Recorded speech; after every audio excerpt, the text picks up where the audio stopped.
교회는 하나님의 사람들의 모임입니다. 그렇기 때문에 교회의 시작을 찾아보는 것은 교회의 원리를 배우는 것이고, 다른 한편으로는 신앙의 원리를 우리도 배울 수 있습니다.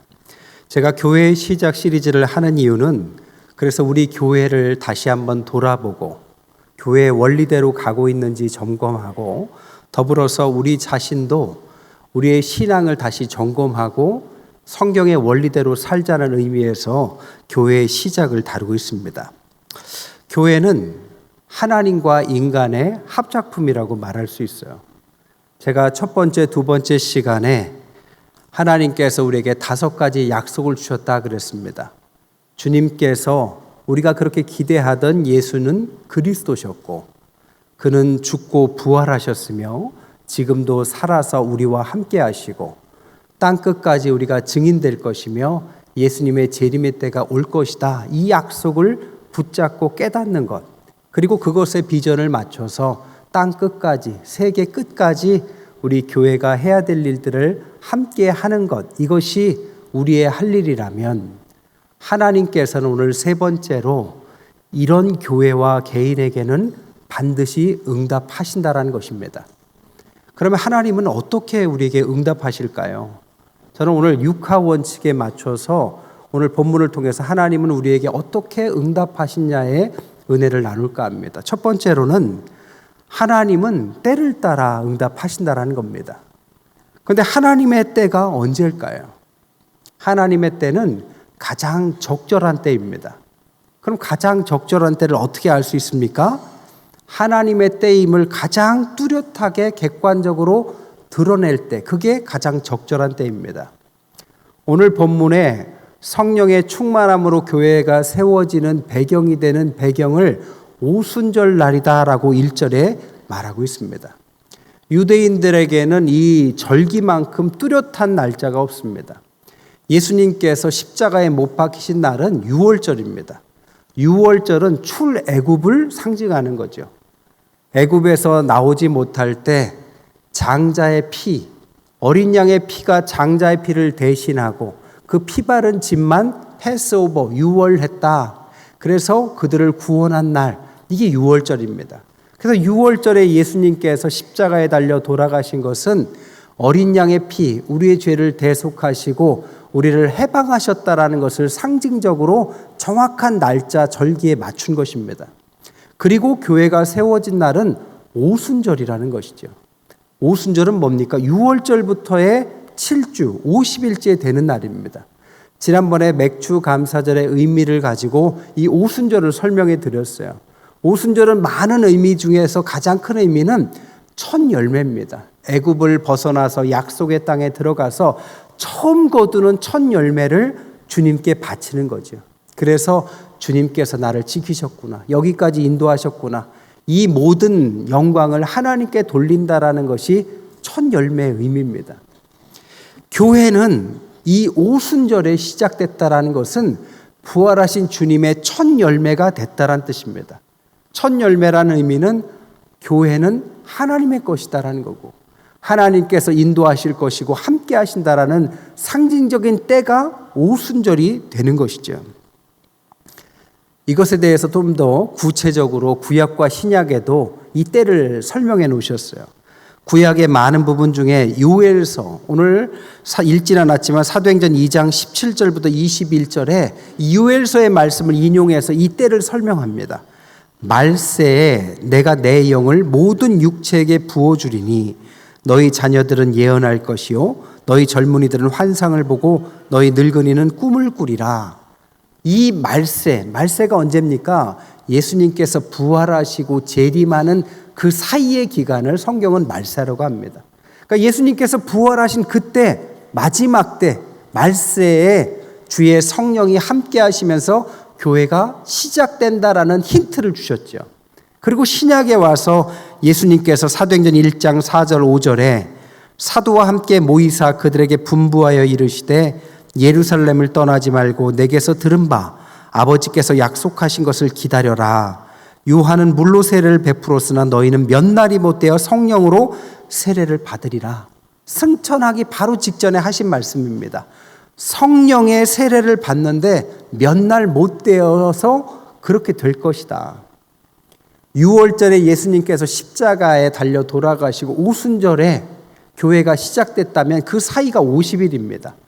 50일째 성령의 강림하심으로 교회가 시작됐는데 그 사이를 살펴보면 6월절 십자가에 달려 돌아가시고 사흘 후에 부활하시고 40일간 승천전에 활동하시다가 승천하신 거죠. 그럼 50일에서 이 날짜들을 빼면 몇 날이 못된 그 몇 날이 얼마나 될까요?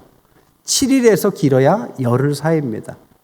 기도해라. 몇 날 안 있다가 성령의 함께 하심으로 내가 너희랑 함께 교회를 줄 것이다 라고 약속하신 그날을 힌트대로 오늘 성령의 부활할 성령의 충만하신 역사를 주셨다라는 것입니다. 즉 하나님의 응답은 정확하고 뚜렷하고 어찌 보면 가장 적절할 때 길지 않은 시간에 누구라도 객관적으로 이해할 수 있는 시간에 응답하신다라는 겁니다. 두 번째, 하나님은 어떻게 응답하시느냐? 어디에서 두 번째 응답하셨을까? 2절에 보니까 하늘로부터 응답하셨다. 이 하늘로부터라는 의미는 두 가지를 말해요. 첫째, 하늘로부터 응답했다는 뜻은 땅에서부터는 아니다라는 뜻입니다. 여러분, 성령은 땅에서 오는 것이 아닙니다. 저 하늘에서 오는 것이죠. 그런데 왜 자꾸 우리는 땅을 바라볼까요? 골로새서에 뭐라고 합니까? 위의 것을 찾아라. 성령은 저 하늘에서 오는 것입니다. 우리는 땅에 삽니다. 하지만 하늘에서 오는 것을 바라보는 하나님의 백성입니다. 그렇기 때문에 하나님의 백성 교회는 품위가 있어야 되죠. 어떤 품입니까? 하나님의 백성, 하늘나라 백성 같은 품이죠. 그것을 레위기 19장에는 너희는 거룩하라 이렇게 표현해 놓으셨어요. 그럼 구체적으로 어떤 품위를 지켜야 될까요? 거룩하라 뒤에 나오는 구절을 보면 부모님을 경외하고 안식일을 지키고 화목의 제물을 나눠 먹고 떨어진 이삭을 어려운 사람들을 위해서 남겨두고 이웃을 억압하지 않고 장애인들을 돕고 불의한 재판을 하지 말고 이웃을 미워하지 말아라. 한마디로 말하면 품위, 거룩이라는 것은 이웃을 배려하는 것을 말합니다. 하늘나라 백성은 이웃을 배려할 줄 알아야 되는 거죠. 또한 하늘이라는 의미는 우리의 본향이 하늘이다라는 것을 말하는 것입니다. 지난주에도 장례가 났는데 어저께도 장례가 났고 오늘도 또 장례가 나셨어요. 우리가 다 때가 되면 하늘나라로 가게 된다는 것을 말합니다. 우리의 고향은 이곳이 아닙니다. 본향은 저 하늘인 것이죠. 그래서 이 땅에 살지만 우리가 항상 하늘로 갈 사람처럼 준비를 하라는 것이죠. 미국의 유명한 심리학자 페퍼버그 박사님이 있어요. 이 박사님은 심리학의 대가신데 이분이 이런 질문을 갖게 돼요. 여러 동물들과 인간은 소통이 가능할까? 그래서 동물 하나를 택합니다. 그게 앵무새였어요. 그래서 앵무새에게 말을 가르치기 시작합니다. 시간을 가지고 가르치니까 앵무새가 말을 알아듣기 시작해요. 대략 100개의 단어를 사용하더래요. 그리고 간단한 대화는 소통이 가능하더래요. 그래서 동물도 의사소통이 가능하다 이것을 밝혀냈습니다. 그리고 나서 그분께서 그 앵무새를 잘 케어했는데 앵무새가 한 30년 정도 살다 죽습니다. 그 죽는 앵무새가 인간과 소통했던 앵무새가 유언을 남겼어요. 뭐라고 남기신 줄 아십니까? 착하게 지내라. 서로 사랑해라. 여러분, 동물도 이런 유언을 남길 줄 압니다. 하물며 만물의 영장이고 하나님의 백성들이 이 땅에 살면서 저 하늘을 바라보면서 살아가는 우리가 동물보다 못하면 되겠습니까? 그래서 우리가 천국을 바라보는 사람답게 살아야 된다는 것입니다. 두 번째, 하늘로부터라는 의미는 성령은 내부에서 생성되는 것이 아니다라는 것입니다. 성령은 저 하늘 외부에서부터 우리에게 부어지는 것입니다. 여러분, 우리가 아무리 노력해도 성령을 생성할 수는 없습니다. 아무리 착한 일을 하고 노력하고 공부한다 한들 우리 내부에서 성령이 만들어지는 것은 아닙니다. 성령은 하나님께서 우리에게 부어주시는 것입니다. 그때 은혜가 있는 것이죠. 은혜가 뭡니까? 그럴 만한 가치가 없는 사람에게 그 이상의 것들을 부어주신다는 의미죠. 연약한 우리들에게 하나님께서 성령을 부어주시죠. 은혜를 부어주십니다. 그래서 우리가 기도해야 되는 것입니다. 하나님, 전 연약합니다. 도와주십시오. 하나님, 우리의 자녀들을 위해서 기도합니다. 그들을 지켜주십시오. 하나님, 앞길이 막막합니다. 주님, 하늘로부터 오는 그 신령한 능력을 허락하여 달라고 기도할 때 그것이 성령을 통해서 하늘로부터 부어진다는 것입니다. 여러분, 성령을 위해서라면 우리가 해야 될 것은 그래서 기도인 거예요.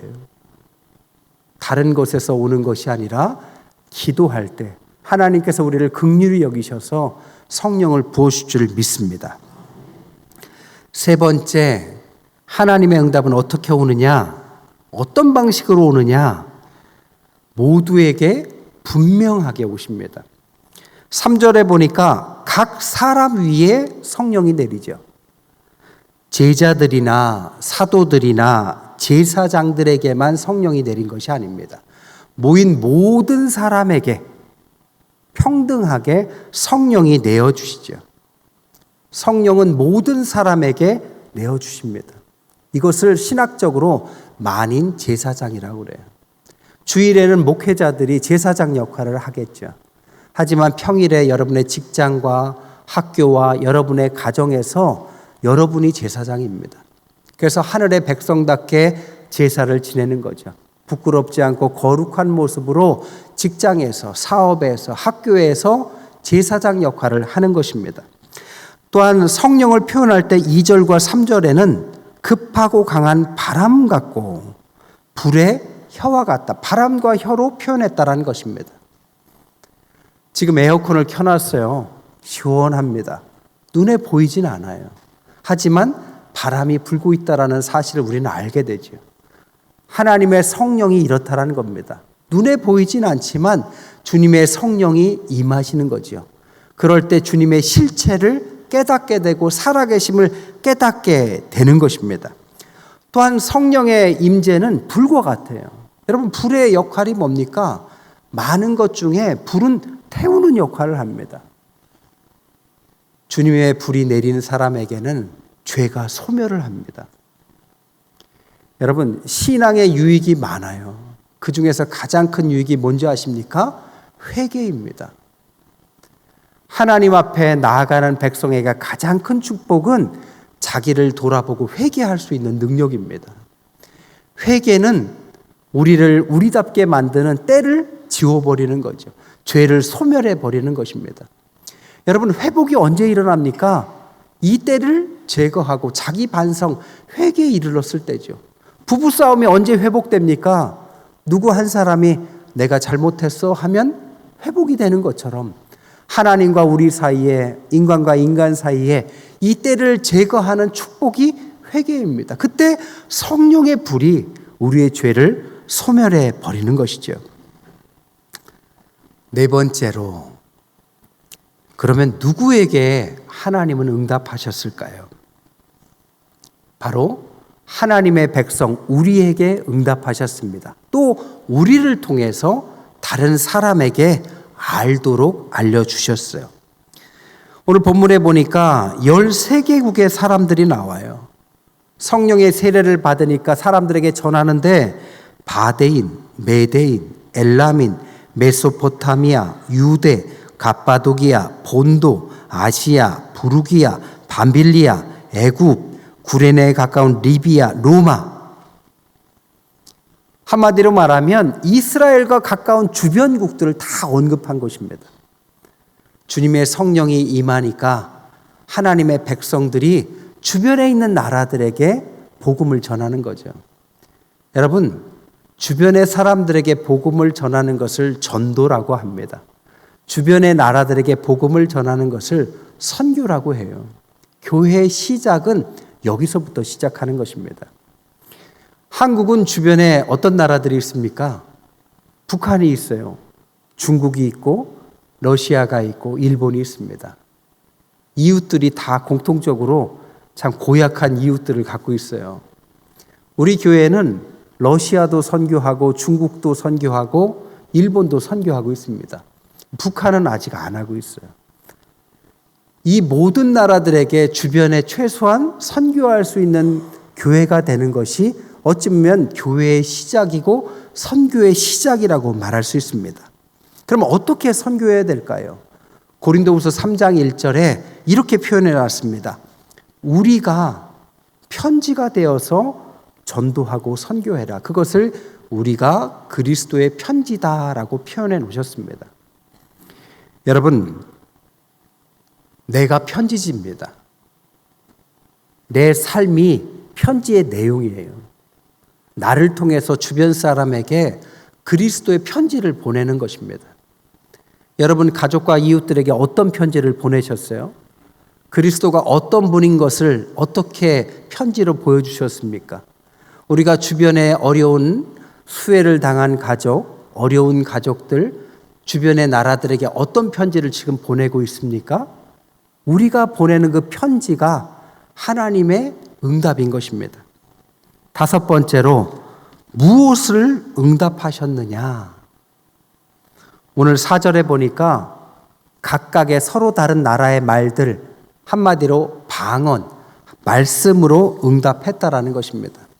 13개 국가들에게 그 나라 사람들에게 복음을 전하기 위해서 그 나라 사람들의 말로 복음을 전했다는 것을 말하죠. 여러분, 방언은 랄랄랄라가 아닙니다. 방언은 다른 나라의 언어로 그 사람에게 복음을 전하는 것입니다.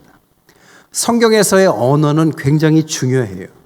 성경에서 언어는 소통을 말해요. 성경에서의 언어는 그래서 세대 간에, 국가 간에, 민족 간에 소통을 허락하는, 만드는 열쇠를 말합니다. 다른 나라에 가서 선교를 하기 위해서는 언어를 배워야 돼요. 우리가 이웃에게 복음을 전하기 위해서는 세상의 언어도 이해해야 됩니다.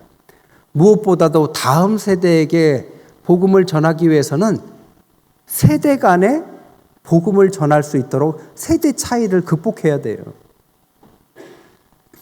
어떤 초등학교에서요, 선생님이 세대 차이라는 주제를 가지고 아이들에게 시를 쓰라고 숙제를 냈습니다. 그때는 어떤 아이가 이런 시를 썼대요. 제목이 아빠와 아들. 아들이 아빠를 갑자기 한 대 쳤다. 아빠가 화가 나 4대를 후려쳤다. 이것이 세대 차이구나. 그 아들은 세대 차이를 이해 못하는 것 같아요. 의사소통이 가능한 것, 소통하는 것이 바로 언어의 목적입니다. 성경은 하나님과 멀어지면 언어가 혼잡해지고 소통이 단절이 돼버립니다. 대표적인 게 바벨탑이죠. 하나님과 멀어지니까 언어가 혼잡해지고 단절이 일어나죠. 반대로 오늘 사도행전은 어떤 일이 일어납니까? 하나님과 가까워지니까 언어가 소통이 일어나고 그리고 나서 연결이 되기 시작하죠. 여러분, 이 소통이라는 것이 단순히 그냥 서로 간에 대화를 하는 것을 말하는 게 아니에요. 목장 모임에 가서 부동산이 이제 오를 거니까 어디를 투자하고 주식이 어떻고 이런 얘기를 하는 것은 소통이 아닙니다. 소통의 목적, 성경에서 말하는 것은 5가지 약속과 그것을 우리가 비전을 공유하는 걸 말해요. 쉽게 말해서 어떻게 하면 우리 교회와 우리 목장이 세계를 복음화할 것인가, 우리의 다음 세대들에게 어떻게 복음을 전할 것인가, 이것을 서로 간에 이야기꽃을 피우는 것을 성경에서 말하는 소통이라고 합니다. 이런 소통이 많이 일어날수록 그 교회는 하나님과 가까워지는 것입니다. 마지막 6번째로, 그럼 하나님은 왜 우리에게 응답하실까요? 우리가 하나님의 자녀임을 알려주기 위해서입니다. 11절에 보니까 하나님의 큰 일을 말한다, 이렇게 말을 했습니다. 하나님께서 하시는 큰 일이 뭡니까? 그것은 하나님께서 아들을 보내셔서 우리를 구원하셨다. 성경에서 말하는 큰 일이 바로 이것입니다. 여러 목사님들, 신학자들, 성도들에게 설문조사를 해도요, 성경 중에 있는 한 구절을 택해서 성경의 주제를 드러낼 구절을 택하라 하면은 뭘 택하는지 아십니까? 요한복음 3장 16절입니다. 요한복음 3장 16절이 뭐예요? 하나님이 세상을 이처럼 사랑하사 독생자를 주셨으니 이는 저를 믿는 자마다 멸망치 않고 영생을 얻게 하려 하신다. 옛날에 주일학교에서는 이것을 손으로 배웠어요. 아세요? 하나님이 세상을 이처럼 사랑하사 독생자를 주셨으니 이는 저를 믿는 자마다 멸망치 않고 영생을 얻게 하려 하신다. 여러분 안 배우셨어요? 어디 교회 학교 나오셨어요? 하나님의 큰 일이 바로 이것입니다. 이 일을 위해서 응답하시는 거죠. 이 응답을 받은 결과가 뭐냐? 13절에 술 취한 것 같은 모습이다 라고 말합니다. 술 취하면요 두려움이 없어진대요. 술 취하면 막 기뻐한다고 합니다. 술 취하면 어린아이와 같이 된대요. 술 취하면 이성을 잃는다고 합니다. 우리가 하나님의 약속을 기억하고 그것의 비전을 모으고 하나님 앞에 나아가는 교회와 가정과 개인에게는 하나님께서 함께 하심으로 응답하는데 결과적으로 어떤 응답이냐? 술 취한 사람과 같은 응답. 그래서 그런 사람은 하나님 앞에 살기 때문에 삶의 두려움이 사라집니다. 그런 사람은 주님 때문에 기뻐합니다. 그런 사람은 어린아이와 같이 솔직해지고 부끄러움을 없어져요. 그리고 자기를 막 내어놓습니다. 그리고 이성의 한계를 벗어나서 살아가려고 하는 거죠. 여러분, 교회는 천국입니다. 교회는 하나님 나라의 모델 하우스 같은 곳입니다. 모델 하우스, 아파트를 분양할 때 모델 하우스 가보면 진짜 그 집에서 살 건 아니지만 내가 앞으로 살 집이 저런 모양이구나. 이렇게 꾸미면 예쁘겠구나. 아, 이곳이 앞으로 내 집이 되겠구나라는 걸 알려주는 것처럼 실제 이 땅에 살아가는 우리 교회는 완벽한 하나님의 나라 천국은 아니지만 앞으로 우리가 저 천국에서 어떻게 살겠구나를 보여주는 모델 하우스와 같은 작은 천국이 되는 것입니다. 이제 이것을 누리지 못한다면 우리가 진짜 천국에 들어갈 수는 없습니다. 내 힘으로 혼자 하는 것이 아닙니다. 주님 앞에서 약속을 믿고 따라가는 교회와 성도들이 그 믿음, 비전을 공유하면서 이야기꽃을 피우고 함께 애쓸 때 하나님의 성령의 역사하심으로 이런 작은 천국이 이루어질 줄 믿습니다. 우리 태평의 교회와 목장과 모든 가정에 하나님의 천국이 임하시기를 주님의 이름으로 간절히 축원드립니다.